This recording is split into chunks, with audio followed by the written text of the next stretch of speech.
Hello everyone, Kamish here. I just wanted to go ahead and get my video done early so that way I get it taken care of. But this is the week 3 highs and lows.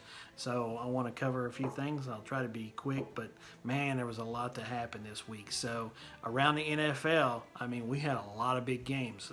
There was at least 3 of them that really caught my attention. One was the Titans versus the Vikings, coming down to 1 point with the Titans pulling one out.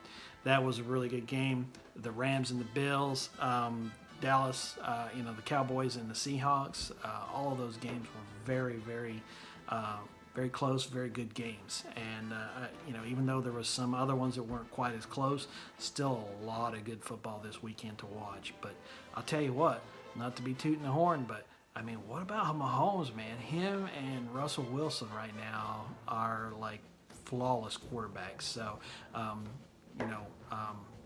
I think Dan and Tony, I think they have those guys. So, well done, gentlemen. Well done, because those guys are on fire right now. However, it didn't seem to help Dan all that much this week. So, but we'll talk about that a little bit, shall we? All right, so let's get into the highs and lows. So the high of this week, or the Big Dog Award, as we're calling it this year, goes to Carl Pittman. Big Daddy Carl and RuPaul's Titans, they've done quite a number on Jeff Watson and the Kentucky Rednecks, beating them 185 to 97. And, I mean, that was a pretty abysmal game for Jeff. But, Carl had a lot of help over there. I mean, his big-time player, though, was Dak. Dak, even though they didn't get to win, 67 fantasy points goes a long way to racking up 185 total. So that went pretty well for old Daddy Carl there. The Deadass Last Award goes to Dan Chase. Congratulations. You got it 2 weeks in a row. Happy for you, brother. All right, so he lost by a score of 94 to 128 to John Lane and the East Tennessee Wild. There was a lot of contributing factors there for Dan, as he had over 100 points sitting on his bench. And then he also, in his starting lineup, had 1 point by Dallas Goedert. So that was a big determining factor right there. And then you would think that with a score of 94, that would be qualified for the Eliminator, but since he was already eliminated last week from the Eliminator, we have a new candidate this week, which is Jeff Watson. Jeff Watson and Kentucky Rednecks, you guys are out of there when it comes to the Eliminator round, so no money for you, my friend. Better luck on that next year. So that basically takes care of the big heavy hitter stuff for what's going on around the league. But I just want to talk to you guys a little bit more about the league engagement.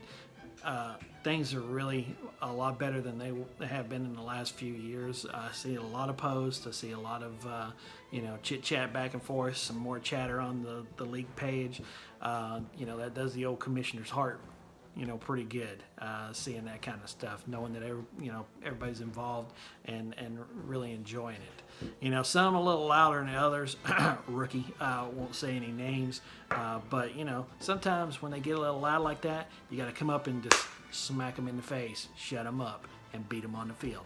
Kind of like I did to my baby boy there, the rook, Troy Staley this week. So, hey, sorry there, son. Maybe you'll get a win next week. All right, but not when old dad's around. All right, so that takes care of the league engagement part of it. Let's talk about upcoming matchups. So I was looking at the schedule for next week, and just curious, like to see some posts or some comments about it to see what you guys think.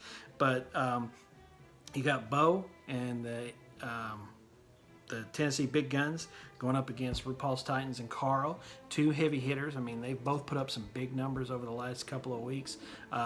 Is that going to be the game of the week, or is it going to be Tony and Kickers Boutte and Troy Staley and the Big Blue Wrecking Crew? Big Blue Wrecking Crew. I'm sorry. Which one of those 2 games do you think is going to be the matchup of the week? Just interested in seeing everybody's comments and your thoughts on it. But that's it for this week. That's the highs and lows and all the stuff that's going around the NFL. I do have one other note. I posted it on the webpage. They do have a small outbreak of COVID in Tennessee. the Titans, and it may affect some of the scheduling and the arrangement of the bye weeks. So make sure that you're checking your bye weeks regularly and setting those lineups, because you could find yourself, looking at a empty roster spot one week, and we don't want that to happen. So stay on top of that. And that's it for me. Until next time, I'll see you around the league.